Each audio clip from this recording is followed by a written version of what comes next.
En Tanzanie, on assiste à une explosion du nombre d'élèves dans les écoles primaires et secondaires depuis que le gouvernement a implanté une politique de gratuité scolaire. Dans certaines classes, il y a plus de 100 élèves, une mesure qui plaît aux parents mais qui représente un grand défi pour les enseignants et pour le système d'éducation en général. Dans les salles de classe de la plus grande ville de Tanzanie, il ne manque pas d'élèves.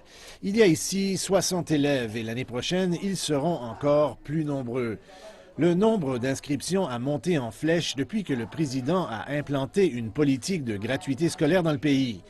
Pour les écoles, il s'agit d'un défi énorme qui n'a pas été vu depuis des années. Pour obtenir une bonne éducation, nous devons augmenter le nombre d'enseignants, mais aussi améliorer les infrastructures. C'est un défi pour les classes, les bureaux, le matériel didactique, les livres, etc. Mais je pense que tout sera prêt à temps. Dans le passé, les élèves devaient amener leurs propres livres et les parents devaient contribuer. Mais maintenant, il n'y a plus d'autres frais de scolarité dans les écoles publiques et même les écoles privées peuvent devenir moins chères. Les changements du président Magufuli pourraient avoir un impact profond sur une génération entière d'enfants tanzaniens. Des milliers d'enfants supplémentaires arrivent dans les écoles publiques et les écoles privées comme celle-ci.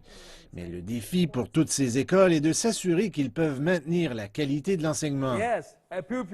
Les élèves de cette école privée sont si bien entraînés qu'ils peuvent eux-mêmes se transmettre les différentes leçons.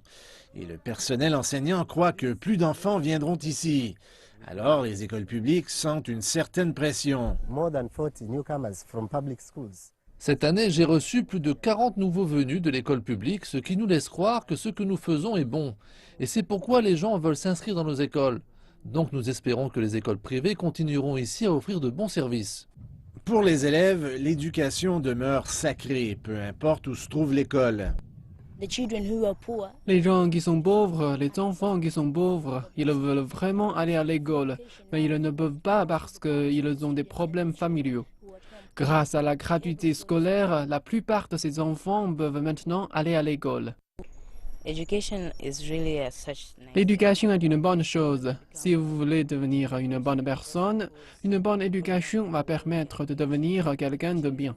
C'est quelque chose de bien. Le président a fait une promesse qui s'est avérée très populaire.